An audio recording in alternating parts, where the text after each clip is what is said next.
All right, once again, welcome everyone. We really appreciate you being with us today. And as Leila said, we are recording the session. So if you want to refer to it again later, or if you want to recommend it to someone else, Leila will put in the link to where it will be housed, the recording will be housed, and our previous sessions are also available so you can find them. She'll put them in the chat box. My name is Shireen Khosropour. I'm a psychology professor at ACC. I'm also director of the Center for Peace and Conflict Studies. At the center, we do a lot of different things. One of the things is this Peace and Relationship series, where, with the link that Leila will put, you'll see all the past events, and we have a couple of more events this spring as well. We also have a series called Cinema of Conflict and Transformation with a couple of more films coming up this semester. Take a look at those and please join us for those as well. And we do other stuff too. But I won't take up a lot of our time here today. I want to introduce our presenter today, Jessica Fern, real briefly, and then ask her to tell you about herself in her own words. Jessica Fern is a psychotherapist and she's a certified clinical trauma professional, and she's author of a book called Polysecure, Attachment, Trauma, and Non-Monogamy.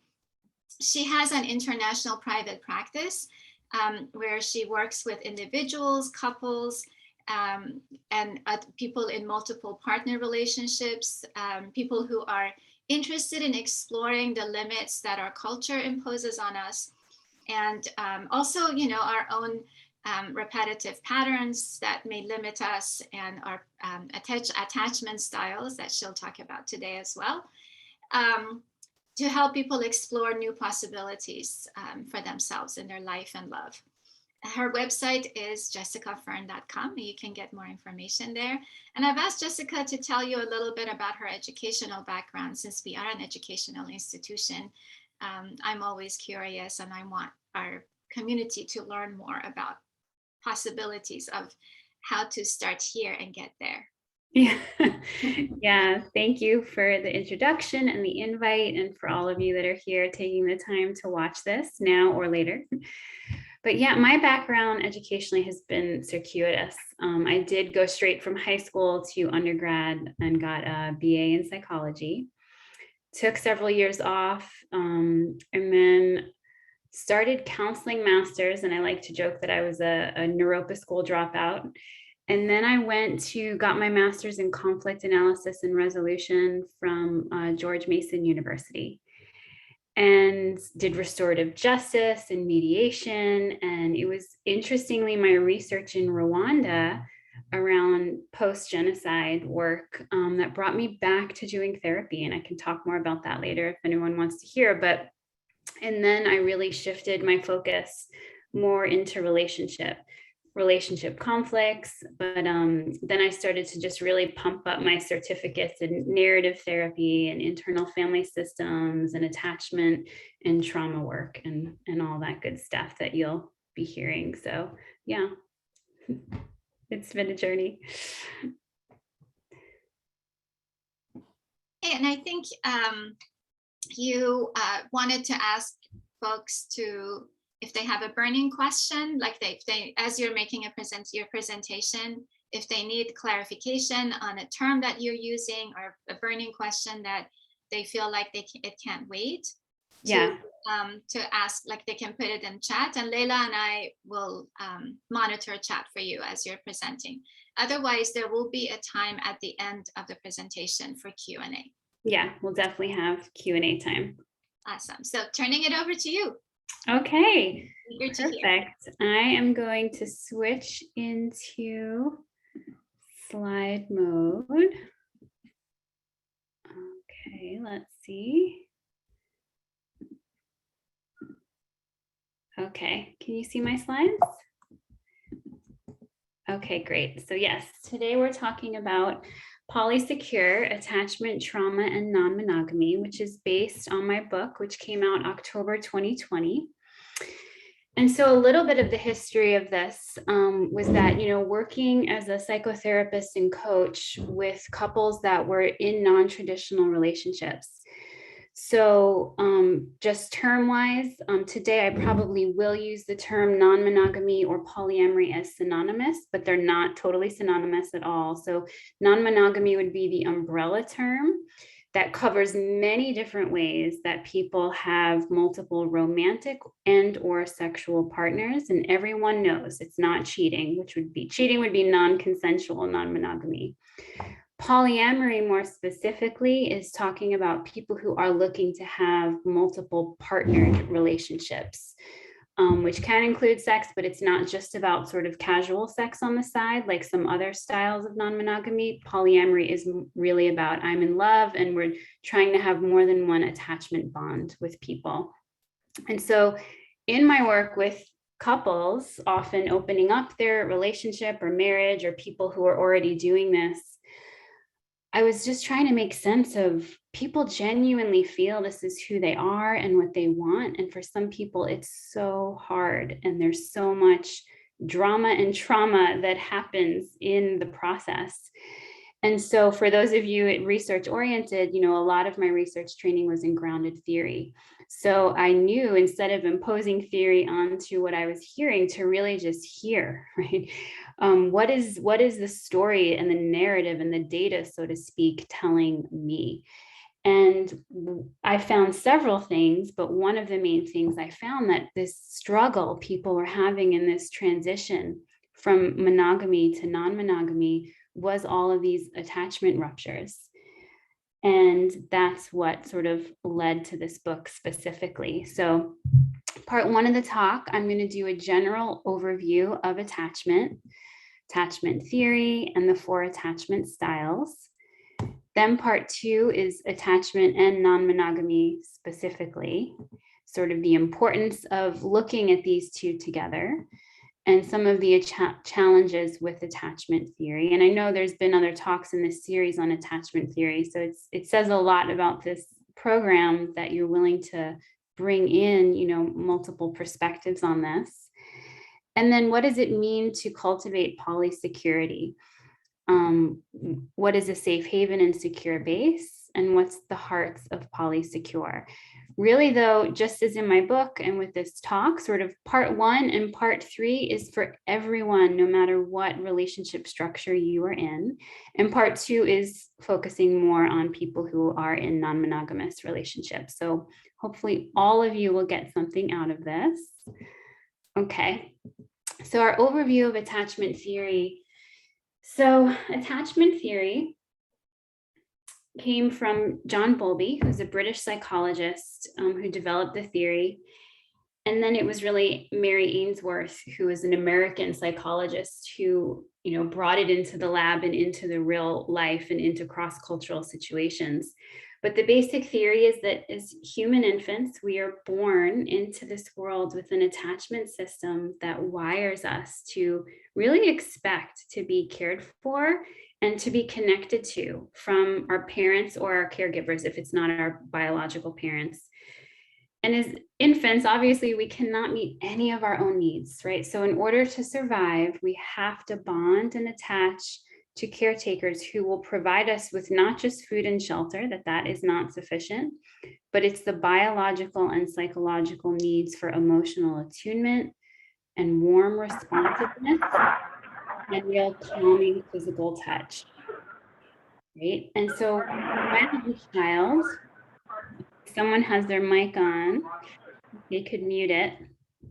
So when a child or an infant experiences a threat and they have some sort of discomfort, they can't just address it themselves, right? They can't meet their own needs, and their attachment system gets activated, which prompts them to quickly turn towards their attachment figure, right? And use these proximity seeking behaviors such as crying or reaching out or calling for, or later crawling and walking towards their attachment figure, in this attempt to really restore feelings of safety and comfort and I'm okay, right? And if the child receives that support and reassurance that they need, their nervous system sort of returns to a state of homeostasis. So basically, as humans, bonding with others is our first survival strategy. Emotional connection and attunement is both a psychological and biological need. And having a safe haven to turn to when we need them gives us a secure base from which we can explore our world. And I'll get more into those two terms later, the safe haven and secure base. And so the attachment styles really came out of Mary Ainsworth's work. And what we see is, depending on how well caregivers are able to be a connected and responsive safe haven, children will develop a secure or an insecure attachment style. If caregivers meet most of a child's needs enough of the time, we tend to have a secure attachment. So there's a lot of caveats here. This is not about parent blaming. There's many valid conditions, situations outside of parents' control that make it so they are not able to sufficiently meet the needs of their child, and it's not their fault, right? But what we see, and it's not about perfect parenting either. So it's just enough of the time when these needs are met, a child will most likely have secure attachment. But if we have caretakers, parents who are inconsistent, inaccessible, unresponsive, or threatening or dangerous, again, that might be because of reasons outside of their control, it'll tend to be this insecure attachment style. So why does this matter, right? And what we see is that our attachment experiences in early childhood really shape the self. Developmental, actual biological developmental stages can be enhanced or sort of minimized depending on our attachment experiences. But how we come to feel safe and secure and confident within ourselves, whether we have self-worth, self-esteem, whether we go out and explore the world and take risks, all relates to our early childhood attachment experiences. It matters because it's how we then relate to others. Do we see others as safe, as open, as inviting, as people we want to approach? Or are others dangerous? Are others untrustworthy? Are they unreliable and I want to withdraw? And then the world at large, I think how we sort of interpret, whether it's the world, or if you're more religious, it might be how you see a higher power or God, right? Does the world have my back? Is the world a safe place that I can exist in? Is there a place for me in this world? Or no, the world is out to get me, so to speak. And so I'm going to go through the attachment styles.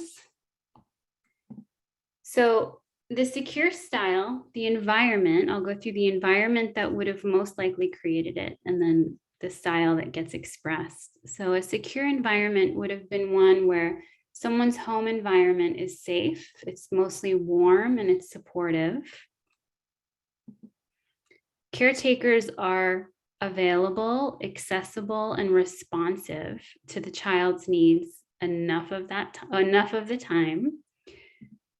We have caregivers that are protective, so they're not overly protective and they're not too permissive and underprotective, sort of just right. There's expressed delight. This is a key to attachment that sometimes gets missed when they talk about attachment.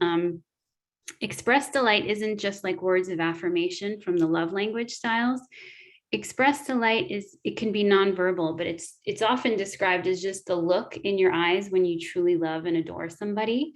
That you don't have to even say anything, but from across the room, the person knows that, you are expressing delight in their being. And that real sense of being, like, I'm so glad that you exist and you're alive and I love who you are, not just what you do, right? Or what you achieve. And then also we'll see these parents are encouraging the child's autonomy and interests, even if they are separate from the parents. So the child being their own individual is the thing that is celebrated or welcome or just allowed. And so when we have those more optimal experiences, which is less than 50% of the time, we'll have what's called secure functioning or a secure attachment style. And then we'll have children or adults that are better able to regulate their own positive and negative emotional arousal. They're more comfortable with intimacy and closeness, but also okay being alone. So I know how to be close and connected when I'm with you, but when we're apart, I'm okay. I like being with myself.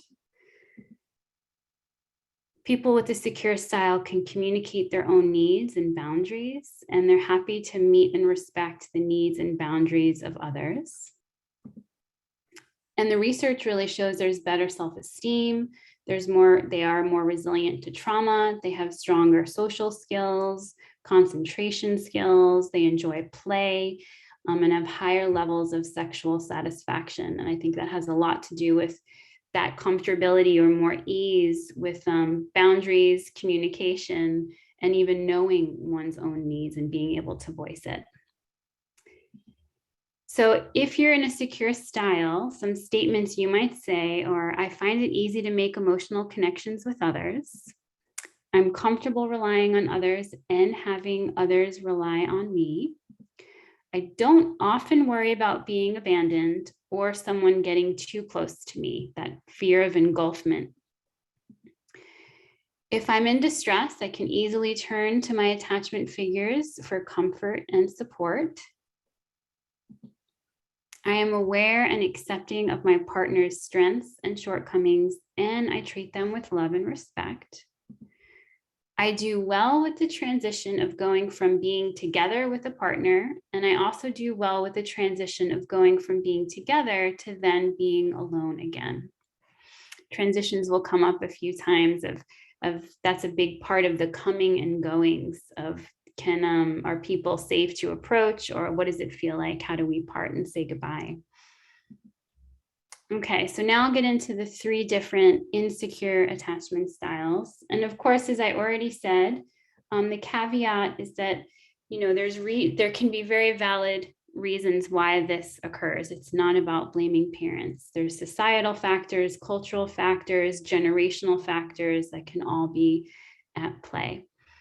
Okay, so the insecure style, the first one is avoidant or dismissive. There's 2 terms because one refers to childhood and the other adulthood.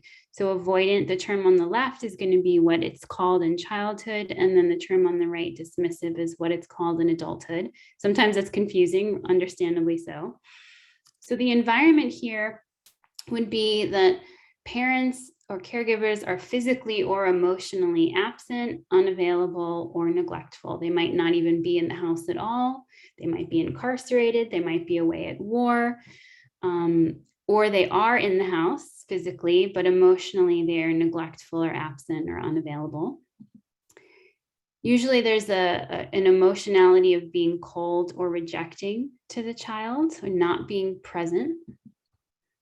There can be criticism, hostility, or contempt.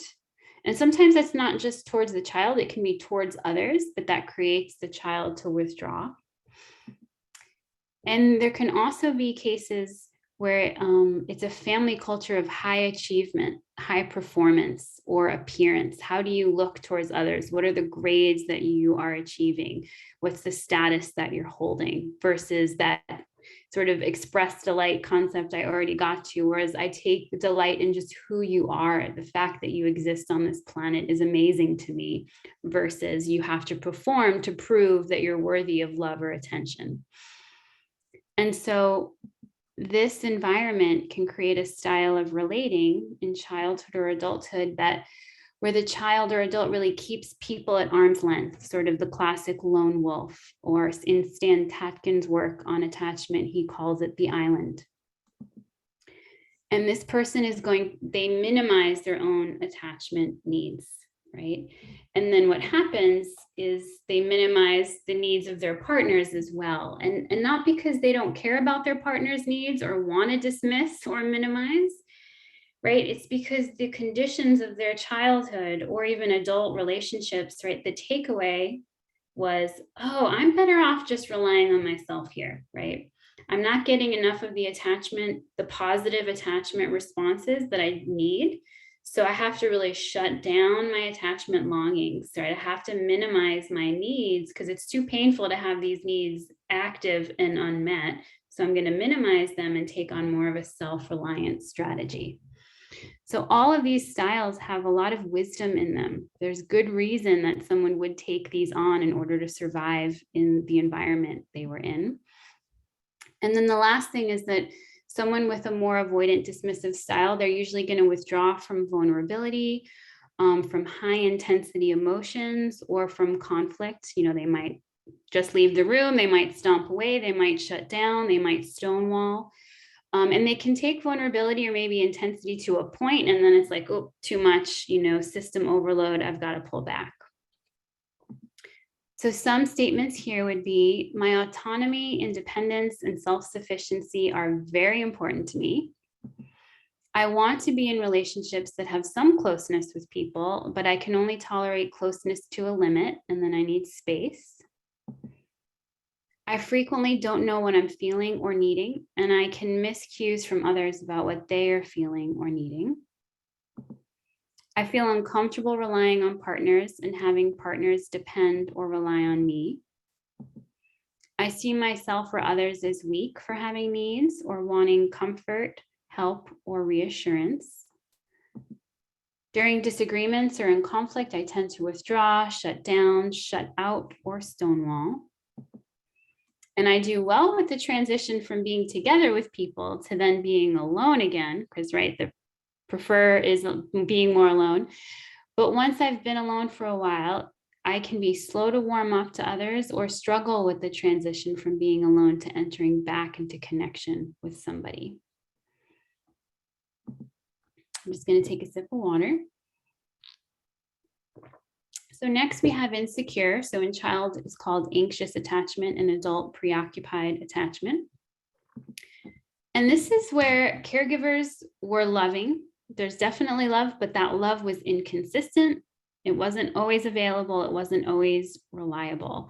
So sort of the way some attachment experts talk about this is like go into the slots, you know, at a casino where you get that hit. Oh, I just won, right? But you actually win less than you normally, you lose usually more than you win, right? And so it creates this like almost addiction with a lowercase a sort of experience, right? So we have caregivers that were unpredictable, whether you're going to comfort me or punish me, maybe for the very same behavior. Sometimes this style arises from a role reversal, right? Where there's parentification, where the child is being positioned more as the adult or the parent than the parents are, right? Or we have the parent's state of mind was more centered than the child. So this happens very often when there's aggression or substance use, right? And it's like, is mom or dad, are they sober right now? Are they not sober? I have to tune out of myself, leave my own center of gravity, tune into what's their state of mind, where are they at, so that I know if I'm safe, if I'm okay or not. And this unpredictability can be very dysregulating when trying to stabilize a bond, as you can imagine. So instead of like the previous attachment style where there was a sort of shutting down of the attachment needs, in this style, there's like an amping up, an amplification of the attachment system. And that's why we have more of this dysregulating, preoccupation, spinning, anxious experience. So as a child or an adult, this style of relating is really going to over-focus outwardly on others, whether it was the parents, whether it's romantic partners, is usually very comfortable with connection. They do great with connection, and they're going to feel more uncomfortable with distance. So they have a lot of fear of abandonment. They want or can even demand a lot of attention. And often there's this complaint that people don't give me as much attention as I give them. There's the fear of abandonment, as I said. Great. And so some statements that we have here would be, I'm comfortable with connection and usually crave it more than my partners do. I'm very attuned to others and can detect subtle shifts in their emotional or mental states. I often worry about being abandoned, rejected, or not valued enough. I tend to overfocus on my partners and underfocus on myself. I need a lot of reassurance that I'm loved or desired by a partner. However, when my partners give me reassurance or show their desire for me, it either doesn't register or I have trouble receiving and believing it. I tend to commit to relationships and get attached very quickly. I get resentful or take it personally if a partner spends time away from me. I do well with the transition from being alone to being together with partners, but I struggle when going from being together to being alone again. And I tend to hold on to resentments or have trouble letting go of old wounds. Okay, and then the last one in here is the disorganized, which is the term for the childhood style, or the fearful avoidant in adulthood. And so this third attachment style arises usually when someone is experienced more severe forms of trauma or complex ongoing trauma. And usually it's related to when attachment figures specifically are scary or dangerous or humiliating, right? So situations, like I said, of trauma, abuse, or neglect, which of course the other styles could have as well. But it's really this paradoxical nervous system state where the one who's supposed to be the source of my comfort that I can go to for safety is simultaneously the source of my fear or my hurt or my humiliation. So that's the paradox, is the attachment system wants to move towards the caregiver, the parent, the partner, right? But simultaneously, the defense mechanisms of fight, flight, or freeze, those nervous system states are also activated, where it's, oh, the one I want to go towards is dangerous. So it's this 1 foot on the gas, 1 foot on the brake, is the way Diane Poole Heller describes this, which I really love that description. So as an adult, this style gets the worst rap, unfortunately. But you have people that are really vacillating between longing for connection and then the fear of connection. And it's very alive in their bodies and being. And so in its classic way, it's described, these are relationships that have a lot of tumult or back and forth or volatility. There can be a lot of acting out or abuse, right? Someone could be demanding affection, and then once they get that affection, they might attack that person, right? Or they might just withdraw and distance themselves. There can be self-destructive behaviors, addiction, mental illness, are all connected to this attachment style.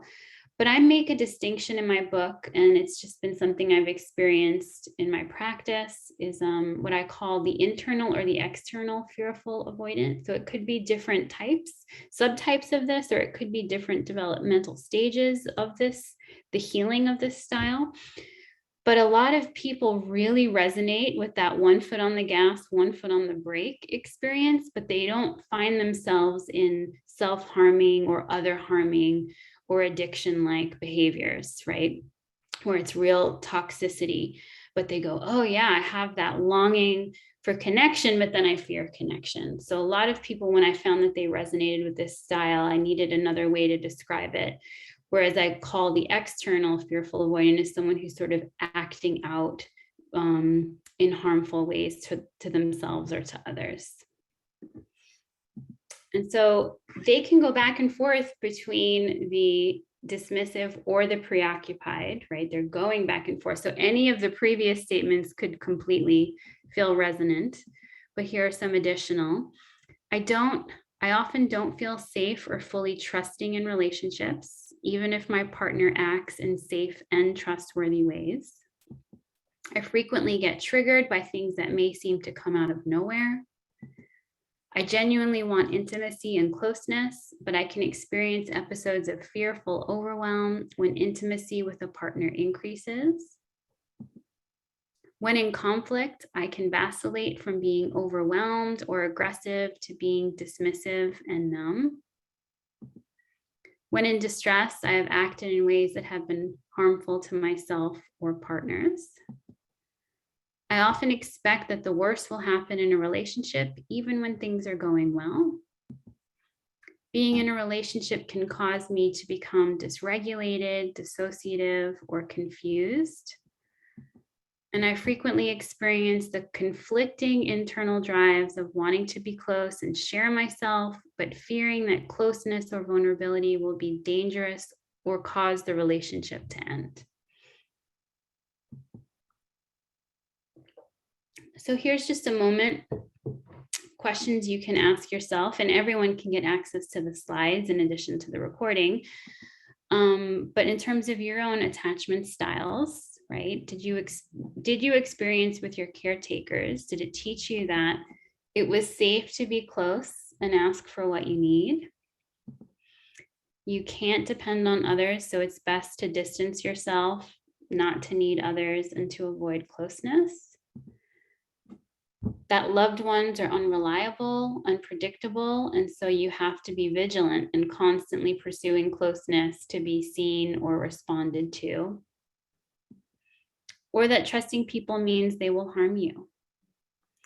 So as you can see, the first one, number one, is the secure style. Then we have dismissive, then we have preoccupied, and then fearful, withdrawn. And so many people might identify with one of these, but you might say, I identify with 2, 3, or all 4. And that's okay, because we have different attachment experiences with different partners in our life and different parents. So we can feel very safe and secure with one parent. And then we can feel, 2, 3, or 4 with another parent, or we can have insecure attachment experiences with both of our parents, but then have different experiences with step-parents, aunts, uncles, grandparents, siblings, right? And some of those other people in our life can be real resiliency factors to support more of a secure attachment. But the other thing, let me see, let's do your current styles and then I'll say it. So your current attachment style, which could have changed from childhood. So that's the good news is that none of these styles are actually static. They can change, especially if you've come from an insecure attachment history. You can absolutely have what's called earned secure attachment or earned secure functioning as an adult. Research also shows that even in adulthood, every 3 or 4 years, our attachment style can change, whether we're in the same relationship or we have changed partners. So our partners' attachment styles will impact ours. So when you feel disconnected or alone in a present relationship, are you more likely to let your partner know that you miss them and ask when you can next talk with them or spend time together? Withdraw, shut down, or try not to feel your need to connect. Get very emotional, anxious, and push your partner to respond.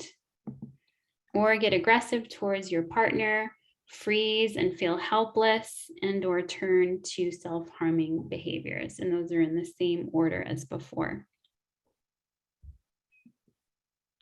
Okay, so now we're moving to part 2, which is attachment and non-monogamy.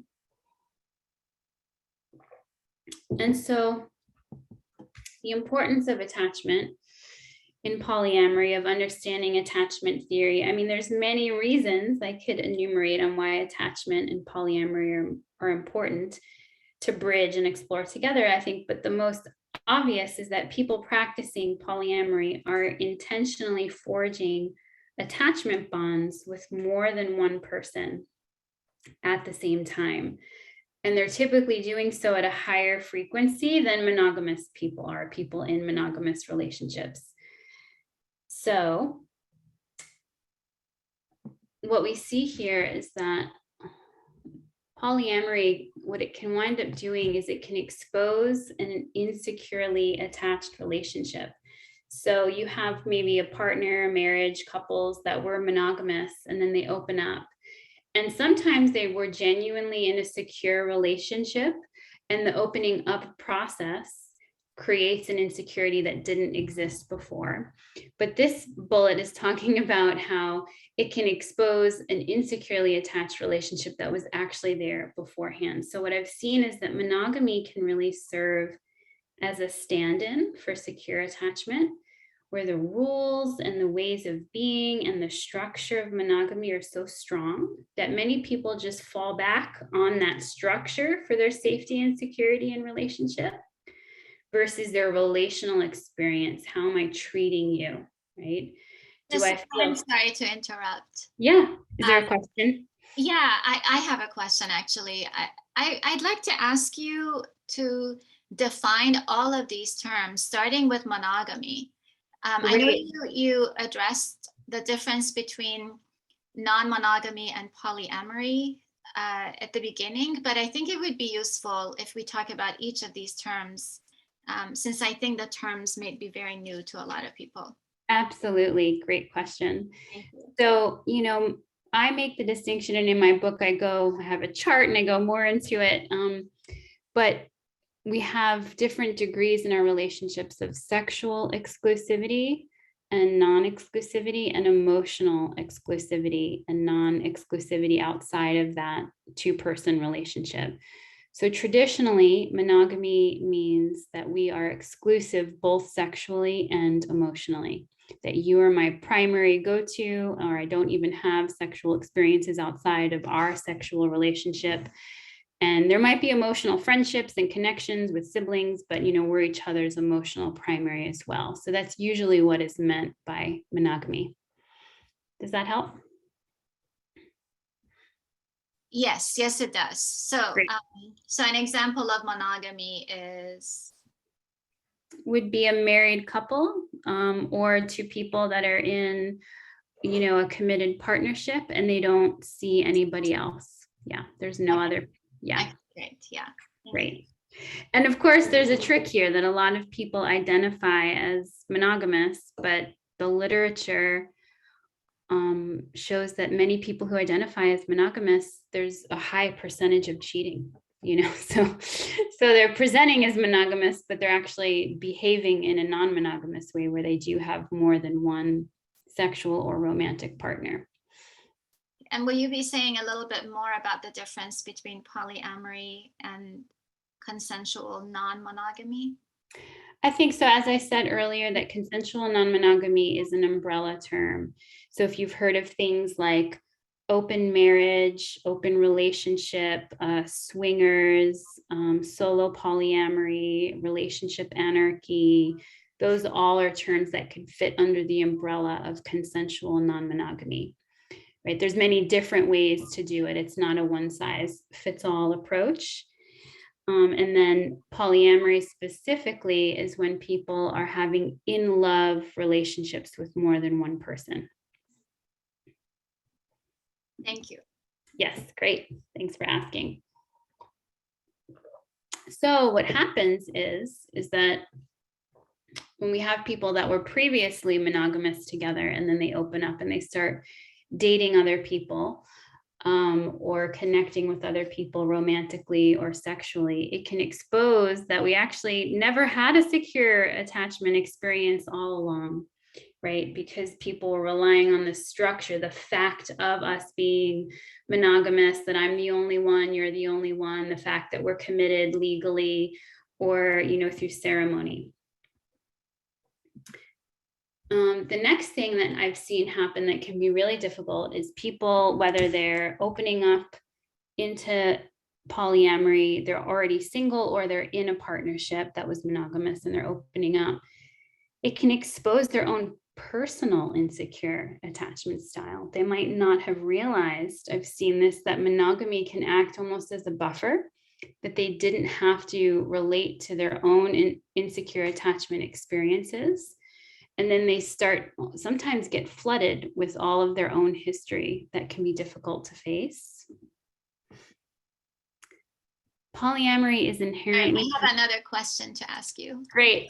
This one is from the chat.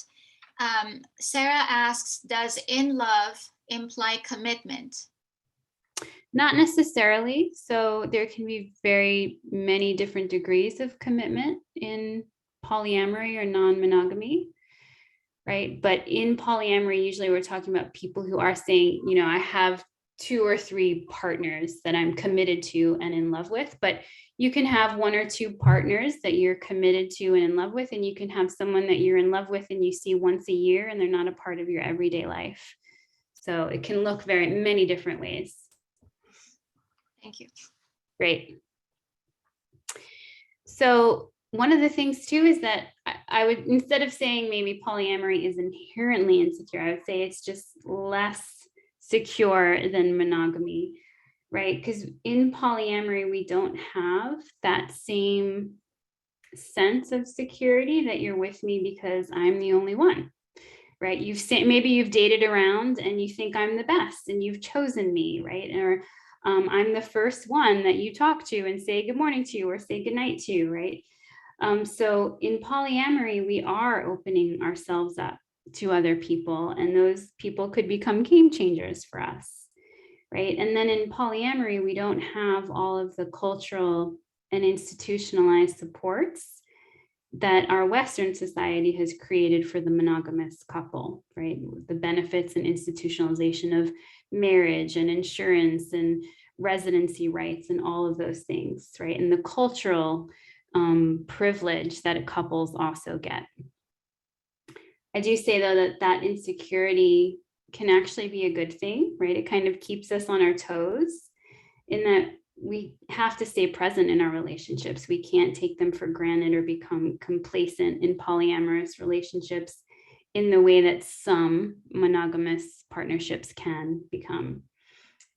But that insecurity that you don't have, or that security you don't have in the same way from monogamy, can really mess with people's attachment system.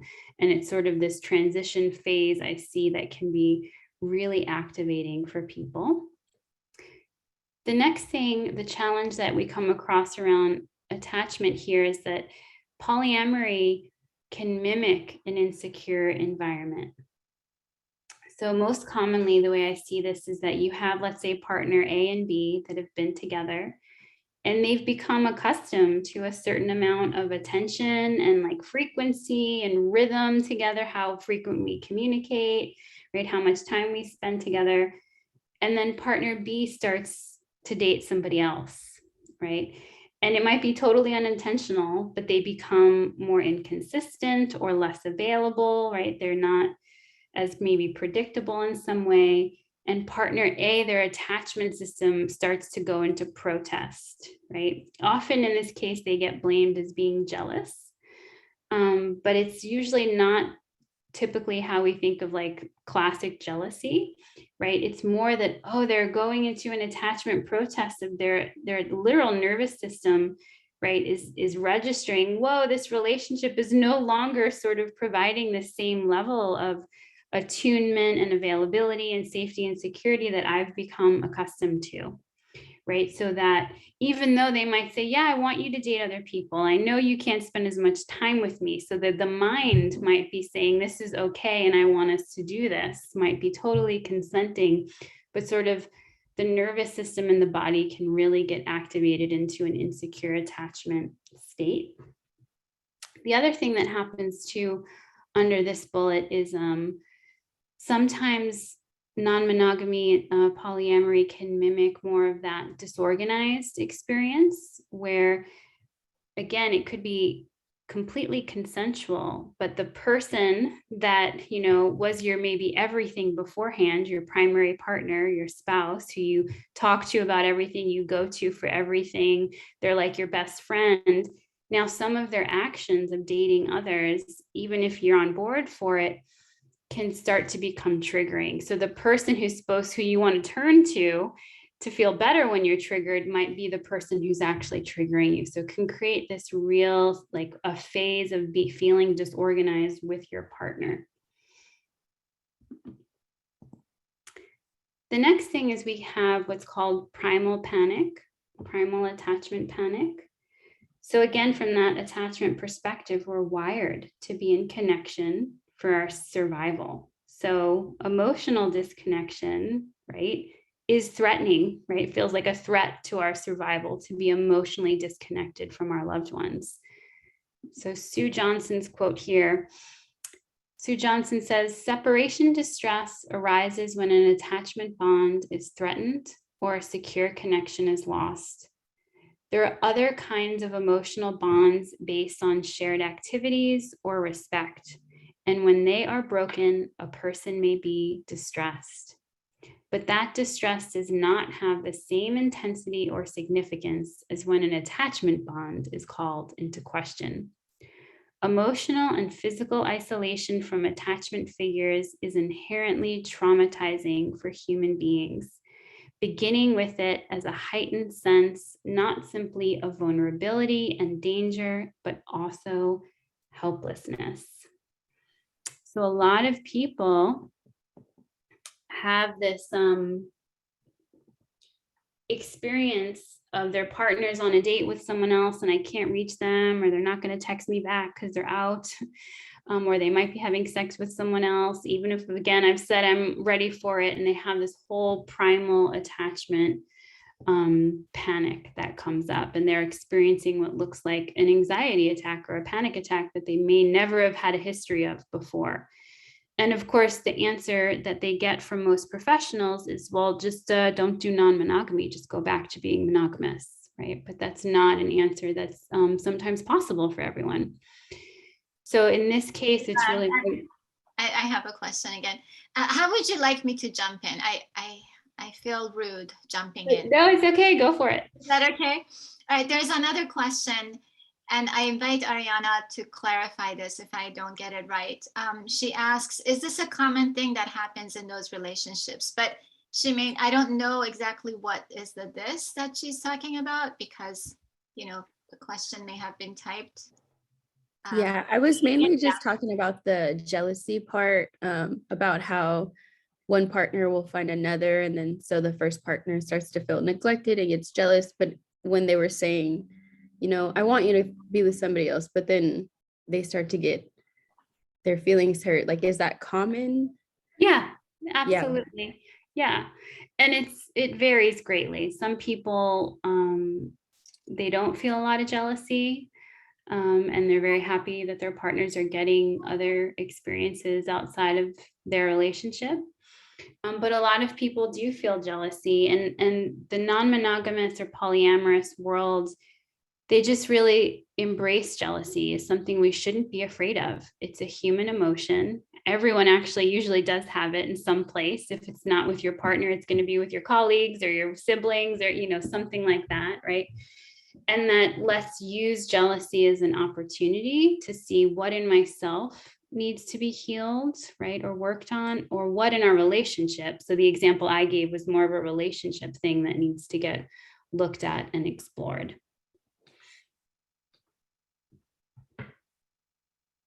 Okay, shall I keep going? Yes, please. Okay, great. I'm going to jump ahead. And so one of the other importance of looking at attachment theory in non-monogamy is that when people are non-monogamous, polyamorous, there can be new attachment ruptures. So the loss of monogamy's privileges is really not to be underestimated. Even the standard +1 date, that doesn't apply to most polyamorous people, or the way that houses are built don't necessarily fit what a non-monogamous family could look like, right? And so what happens is that transition from monogamy to polyamory can create new attachment ruptures and traumas that may not have been anticipated. Right. And so these ruptures occur over multiple dimensions of the human experience. So this was inspired because you're a conflict resolution program by Dugan's nested model of conflict. That's what this was inspired by, looking at these different dimensions or levels of our human experience, right? And I adapted it as this nested model of attachment and trauma. So we have self in the center, which is nested in the larger circle of relationships, and then home, and then local communities and culture, societal and global or collective.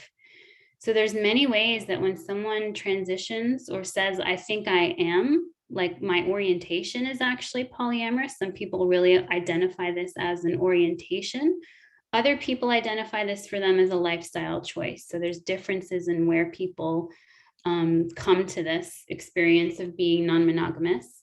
For some people, it's something that might be, oh, this is a phase to experiment and just to play with. And other people, it's who they feel themselves to fundamentally be.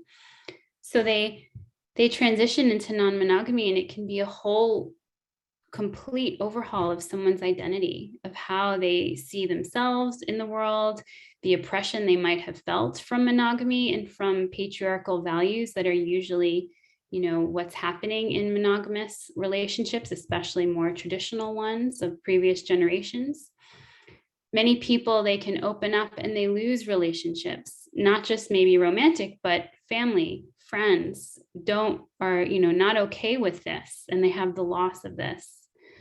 Home, there can be a lot of losses, literally, of housing laws that don't allow a certain amount of unrelated people to live together would be one example.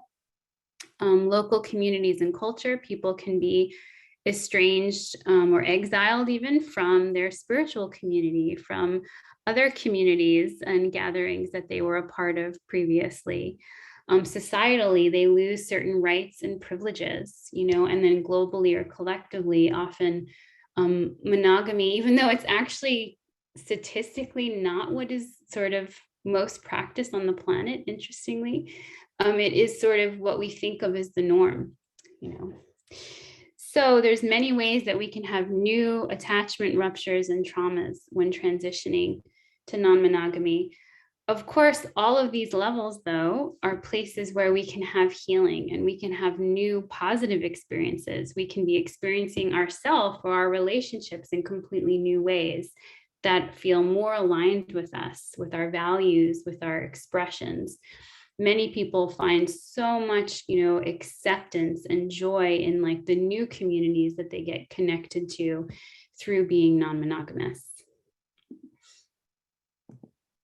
Okay, so the challenges with attachment theory from a non-monogamous perspective are that it's highly mono-normative, meaning it's normalizing the monogamous marriage, basically, right? So the field of attachment theory is highly mononormative, where the overwhelming majority of research that's conducted to understand adult romantic attachment is usually undertaken with monogamous couples, right? And so the advice on how do you establish a secure attachment in your relationship usually either assumes monogamy, or it might outright prescribe monogamy as a necessary precondition for having safety and security, right? So authors on attachment theory could assert that, they will assert that being pair bonded is the prototype for attachment in adulthood, and that couples really need to create this sort of couple bubble around them in order to ensure their security, right? Or that your partner needs to be the one and the main person that you emotionally depend on, right? So, I mean, some of that criteria, I would even question how healthy that is within monogamy from sort of a codependency concern, right? But at the very least, we see how a lot of these assumptions within the field of attachment really exclude people in non-monogamous relationships. There's really limited research. So there's still less than, probably 10 studies, a handful of studies to examine the relationship between attachment and non-monogamy. From a research perspective, obviously, this is highly insufficient, right? Interestingly, though, the good news is that what little research has been done so far, usually it's survey research, really demonstrates that people in non-monogamous relationships are just as likely to be securely attached as people in monogamous relationships. And sometimes even a little bit more. They have less attachment avoidance than people who are in monogamous relationships. So there needs to be more attachment research for sure. And then the other challenge is that the resources out there on how do you create a secure attachment in polyamory, they really just didn't exist. There was maybe one or two, blog posts or podcasts before my book.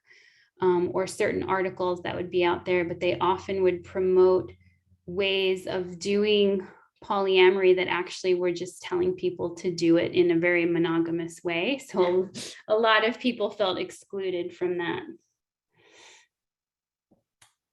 Okay.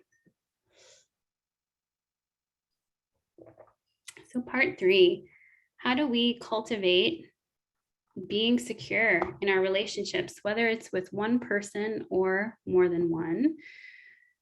But the term polysecure, specifically, this is from my book, it's a state of being both securely attached to multiple romantic partners and having enough internal security to be able to navigate the structural relationship insecurity that's inherent to non-monogamy, as well as the increased complexity and uncertainty that occurs when having multiple partners and metamors. Metamors is the word for your partner's partner. So if I'm married and I have a husband and my husband has a girlfriend, that girlfriend of his would be my metamor. We're not in a romantic relationship together, but we're connected through the partner that we share. So that's a wordy sentence, the basic gist of being polysecure, or just what I would now call secure attachment, regardless of your relationship structures, that it's secure functioning within your relationships, but also secure functioning with yourself, that primary relationship to you really matters.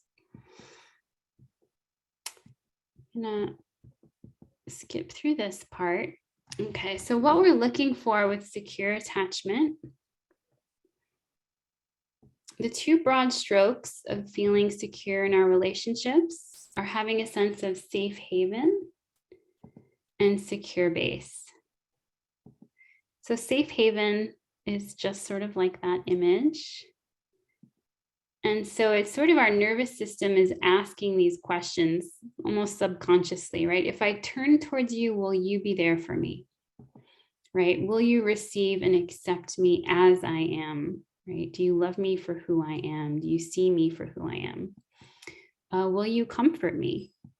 Right? Will you respond in a way that calms my nervous system instead of, activates my nervous system? Do I matter to you? So, in childhood, our attachment to our parents or caregivers is bidirectional, but there's more of an emphasis on our needs getting met, from the parent giving them towards the child. In adult attachment relationships, it needs to be much more reciprocal and unidirectional, where you matter to me and I matter to you, and I make a difference in your life and you make a difference in my life, and we really feel that together. And can we lean into and rely on each other? So it's not about dependency or too much independence, it's interdependence is what we're going for here. And so if you want to go back to this and just go through a contemplation, right? Thinking of a current partner, a past partner, it can be an attachment figure that's not a romantic relationship, right? Asking, how does this person give me support and comfort already? What things can I ask for that would help me feel even more safe with this person? And how can I offer this person a safe haven in hard times for them? And so some examples, concrete examples, not the only ones, but some are giving emotional support and comfort, listening to each other with full attention, inquiring about the other person's feelings, their thoughts, their needs, helping people in practical ways when they're sick or tired, discussing or debriefing events of the day or things that are important to you, or things like messaging, I love you, I miss you, you're important to me, right? Even with my sort of closest friends that I would call my attachment figures, we send each other, right? Little gifts, emojis, little just like sweet messages. And then the next is, back to this, so the research is really interesting. It shows that people who have this safe haven, they are more resilient in life when faced with traumas, and like multiple traumas have been looked at, like looking at orphans, looking at people who have been in natural disasters, more severe personal traumas, car accidents, combat experiences from veterans, refugees, people who were in 9/11 people who were in New York during 9/11, even concentration camp survivors from World War II, or people recovering from surgery in the hospital. So this huge look at different situations that we can be in that are challenging. And they show that the research shows that in all these different situations, when people have like a safe haven there with them, it's like someone or someone's who are present and caring, they literally recover faster from things like surgery, or they're more resilient from those traumas, and they're able to move through experiences around tragedy and war. Okay, and then the next one is this secure base, which that secure base person is the one holding the rope on the bottom as you go and you explore beyond, right? So the safe haven can be like we hug each other, and the secure base is like, I support you to go out and turn away from me and go be big in the world and take risks, right? And explore and have your autonomy. And there's a real irony that when we actually have people that we could have that safe haven and we depend on them, that we then feel more like we can go and explore and have more confidence out in the world. So I kind of see the first one, the safe haven, as will you accept me as I am and comfort me as I am? And this secure base here is, will you also then support me to grow beyond who I am? Will you encourage me to keep going, to keep growing?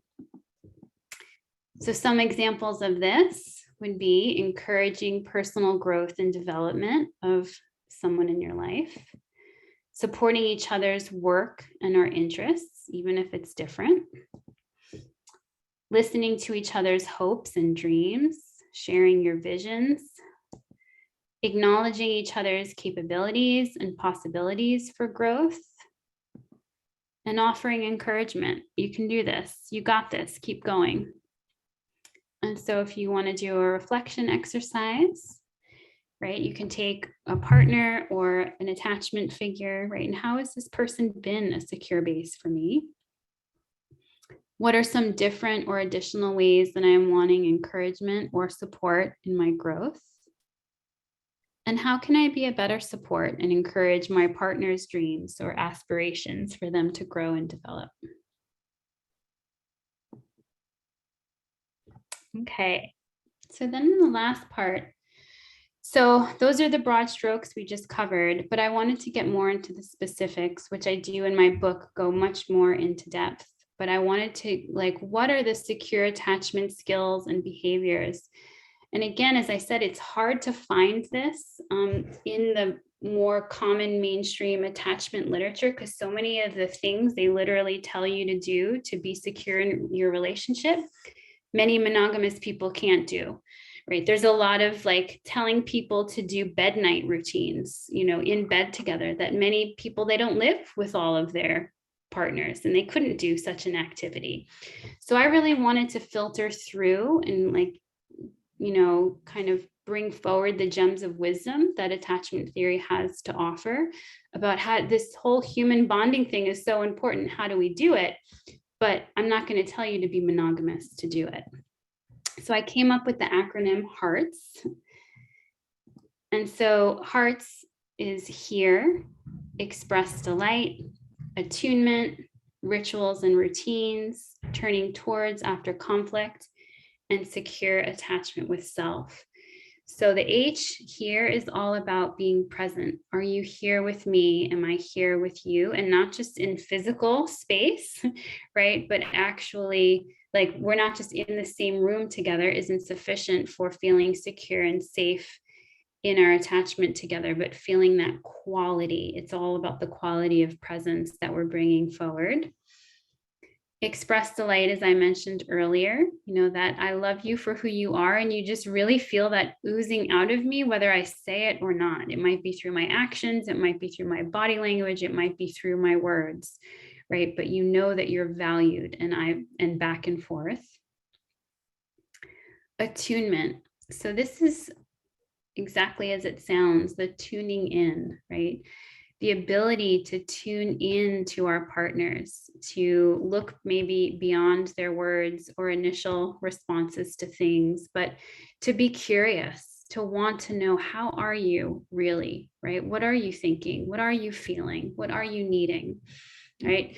And that doesn't mean we have to agree with them. So attunement in conflict is one of the hardest yet most important things, to be able to say, okay, I didn't see that situation like that at all, but I'm going to tune into what your experience was, even if I don't agree, but I'm going to allow your perspective and tune into your perspective.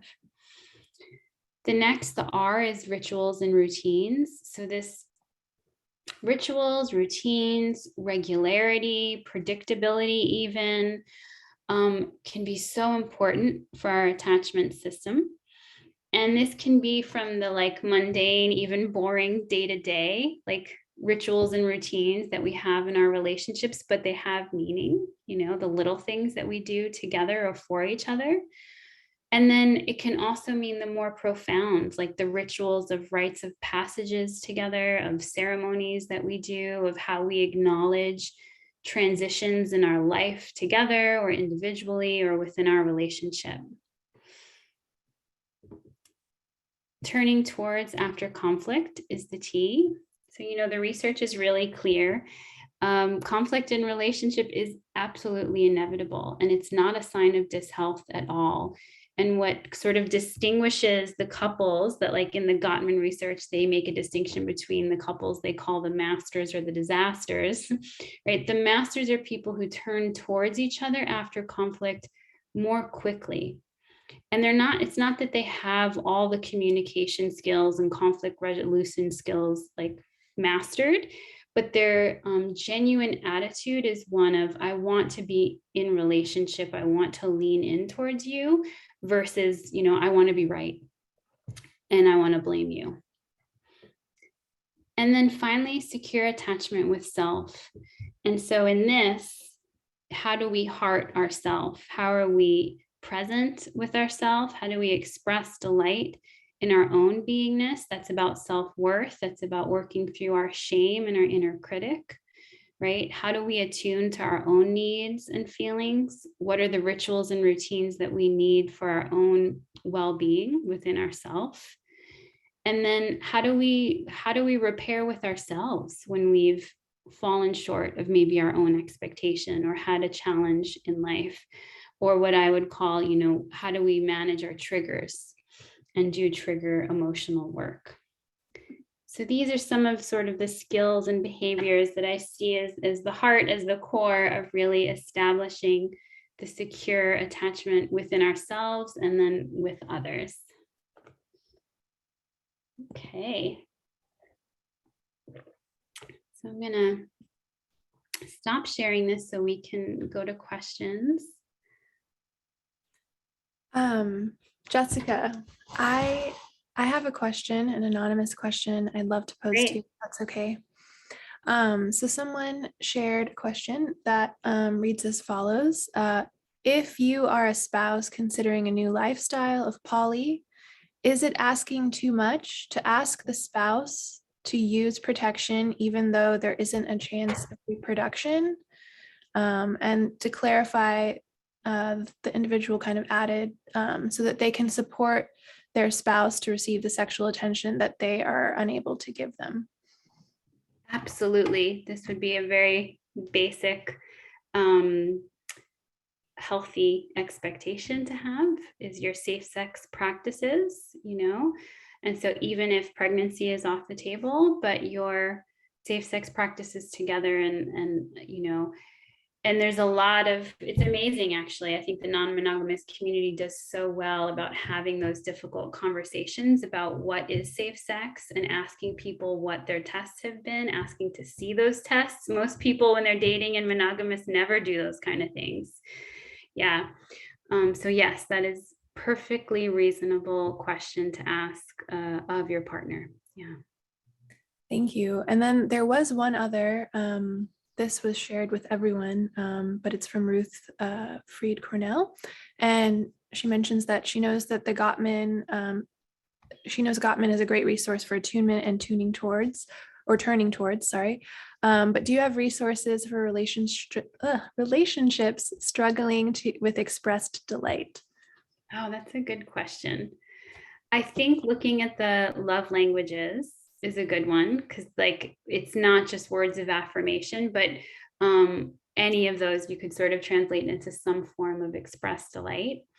In my book, I give a bunch of examples of what that can look like, how you can do it, questions you can ask to yourself and to your partner for that. I'll keep thinking though if there's any others. Yeah.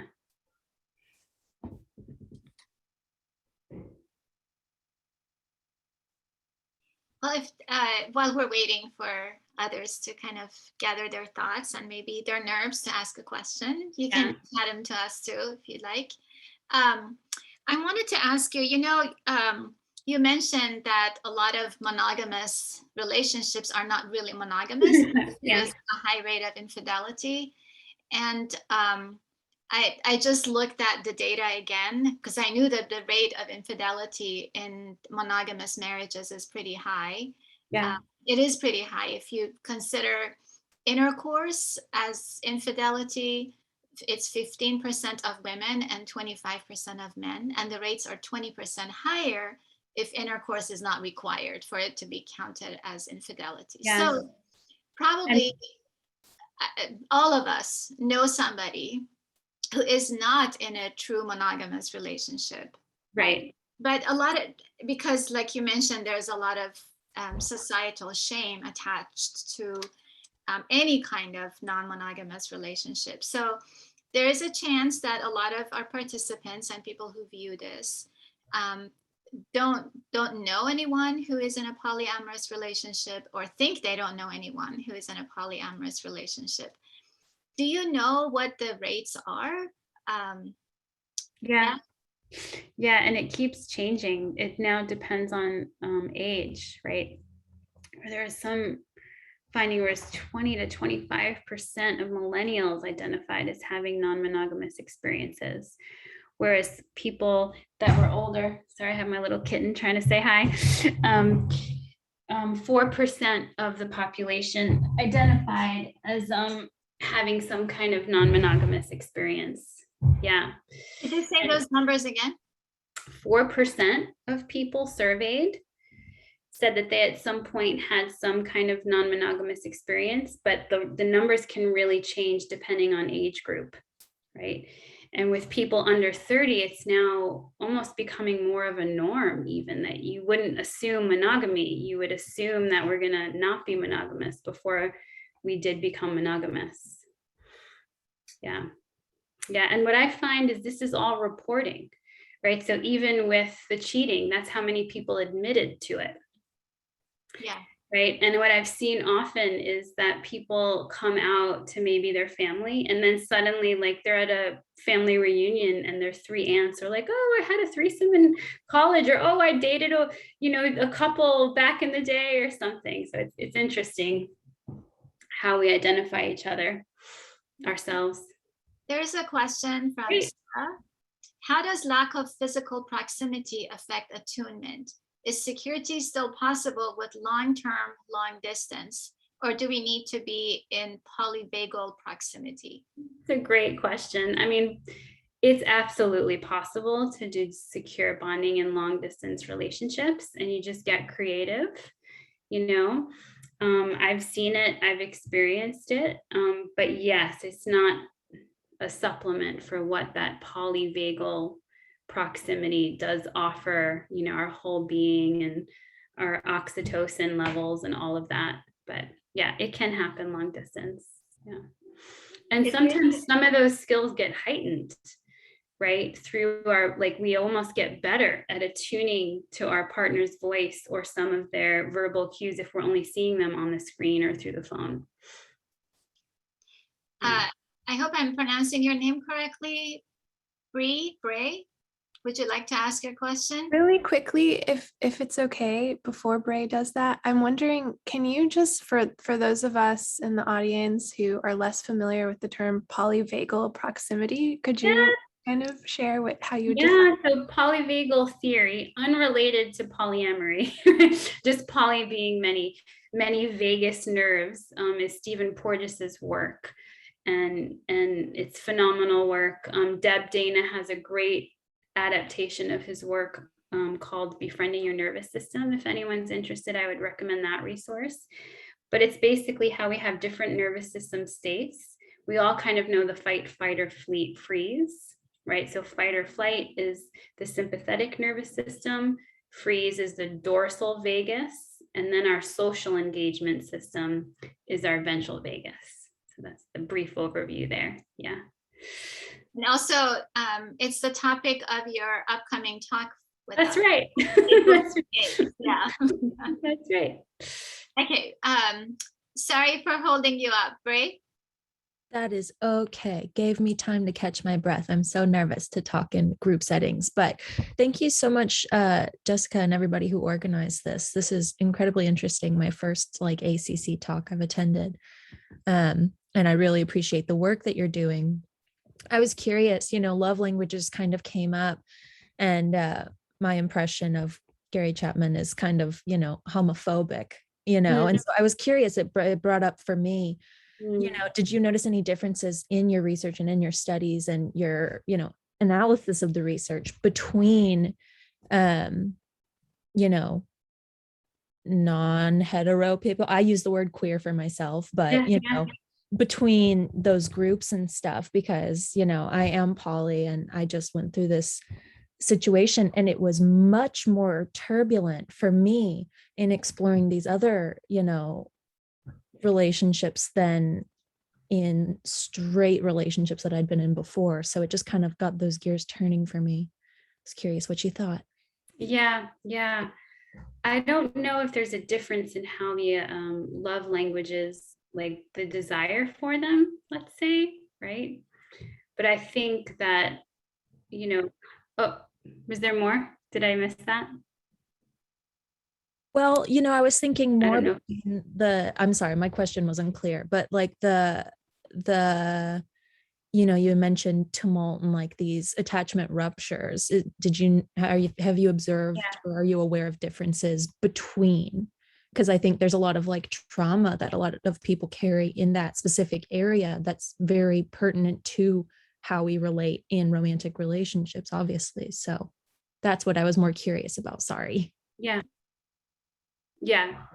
I would say that people who are queer are usually coming to the table with more relational trauma, not because of the coming out process or the lack of coming out process that they've gone through, right?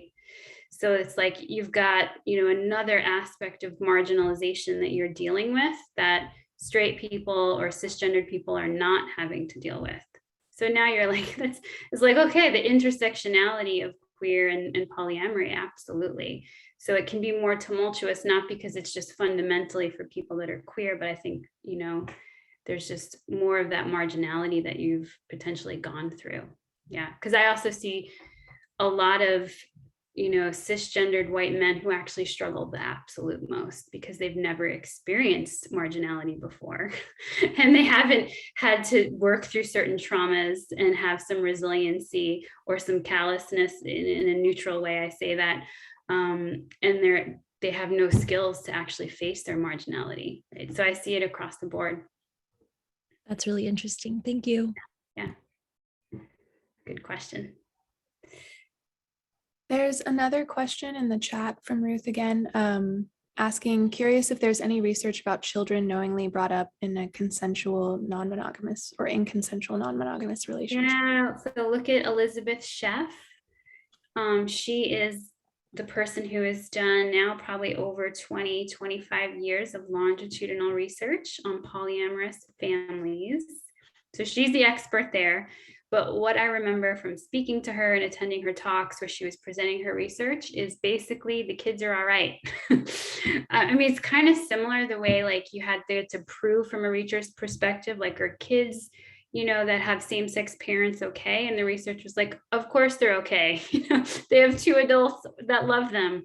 And so similar, that kids raised in polyamorous families, they have just more people in their life that love them. And the kids, one complaint is that they can't get in trouble as much because there's too many eyes on them, which is interesting.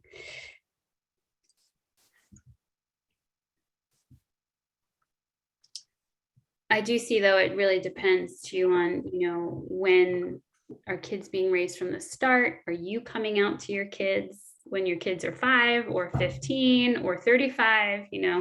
All of that makes a difference too.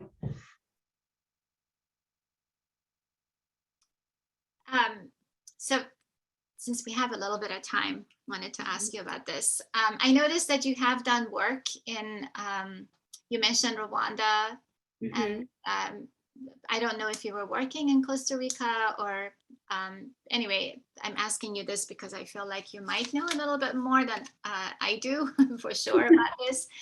But the work on attachment styles, as you mentioned, was done, initiated, by Bowlby, who was a British white guy, and then Ainsworth, who was American Canadian. So, my students know about weird psychology, weird standing for Western, educated, industrialized, rich, democratic. So a lot of what we know and we teach about psychology comes from research done on those societies, right? Yep. So what do you know about the generalizability of attachment styles? Yeah, I know that Ainsworth and some of her students did cross-cultural studies. They went to many other countries and found a lot of similarities in the attachment. It wasn't very different, so from places, countries in Africa to, Japan and Latin American countries. So it's worth looking at that. I do think, though, that when you look at some of the, the name is totally just went out of my head. It's like attachment parenting, but there's another name for it that really looks at indigenous cultures and how they did their attachment, and it is different. I think the attachment is more diffuse. It's not as hyper focused specifically on the mom, or now both parents. And it was more that, and I saw this in Rwanda. More than one woman would breastfeed the same child. You could hand your child to your friend or your sister or your neighbor, and if they were lactating, they would feed your baby, So there would be more of a diffuse, like, village attachment that would happen. And I think, and this is just me, thinking, my opinion here is those attachments, the sense of self and community would be stronger because you felt really held by the entire village in a way that in Western culture, it's just like, sometimes we don't even know the names of our neighbors, let alone would feel, attached or bonded to them. Right? Yeah, thank you. Yeah, great question. We have one more question from Ruth. And Great. Ruth, no reason to be sorry. We're glad you're here. Oh, it's great. That's okay. Do you have any peer-reviewed research on anything love language adjacent? Chapman's writings feel so Christian and limiting for so many. Yeah, totally. I don't know off the top of my head. It would probably just be worth the Google search. Yeah. And, if you are an ACC, if you want to do research on it, you can actually go through the library system and use those databases. You may have, since you're interested in peer-reviewed research, you may have like going through our library system, the databases there. I wonder too, like, I know if you know Nonviolent Communication by Marshall Rosenberg, there's also the resource Decolonizing Nonviolent Communication, right? In a response to, he was Jewish, but he was sort of a white cisgendered male, right? Who came from privilege in many ways. I'm wondering, like, is there a decolonizing, the love languages? And if not, like, create that, right? It would be an amazing project. There are a couple of other things. Let's see. Bray says, that's beautiful. I'm so excited to see more diverse populations in research, increasing generalizability and cross-cultural interest. Sarah says, what advice would you give to people transitioning from mono to poly? Yes, a lot of advice. Go slow. Go slow, go slow, go slow. You don't like run a marathon without having trained for a marathon, right? So and think of it as a marathon, not a sprint. Immerse yourself in all the non-monogamous, podcasts, resources, books that you can. And don't have the only people that are polyamorous the ones you're dating. Like, get non-monogamous friends, because when it gets hard, you can't rely on your monogamous friends to give you solid advice the way that you used to be able to. Yeah, that would be the quick. And get professional help. There's so many great coaches who help specifically in this transition. So. Hi, thank you. I think we're at the end of our time. Great. Once again, I want to thank everybody who joined us today and brought your beautiful questions, really thoughtful, engaging questions. Jessica, thank you so much. And we are eager to hear from you again. Is it April 28th, Leila? I think so. Yeah. Yeah, I think it's April 28th. Somewhere at the end of April, yeah. Yeah. And Leila, usually it's a couple of weeks after the session where the video is ready and on our site. Yes, yeah, I usually try and keep it to no more than 2 weeks for turnaround. I did want to see, I don't know if in the 2 minutes remaining, Jessica, you feel like plugging your next talk and kind of explaining the gist of what you might be presenting next time. Yeah, so the next talk is going to be like mapping your nervous system through polyvagal theory. So again, has nothing to do with polyamory, but it's going through, what is polyvagal theory, the different nervous system states that we all experience. And then we'll just go through, okay, what does yours look like? So I'll be like, it'll be experiential. And then, here are recommendations for interventions when you're in these different states, because if you're in dorsal vagus freeze, what you need to do to get out of that is very different than if you're in, fight or flight mode. Yeah. So it'll be hopefully very practical. And then something, as conflict resolution practitioners, you'll also get better at noticing, oh, that person's totally in sympathetic state right now. Like I need to support them in regulating. Yeah. Thanks again, everyone. Stay Yeah, warm. thank you all. Stay safe. Roads are still frozen here. And we'll see you next time. All right. Bye, everyone.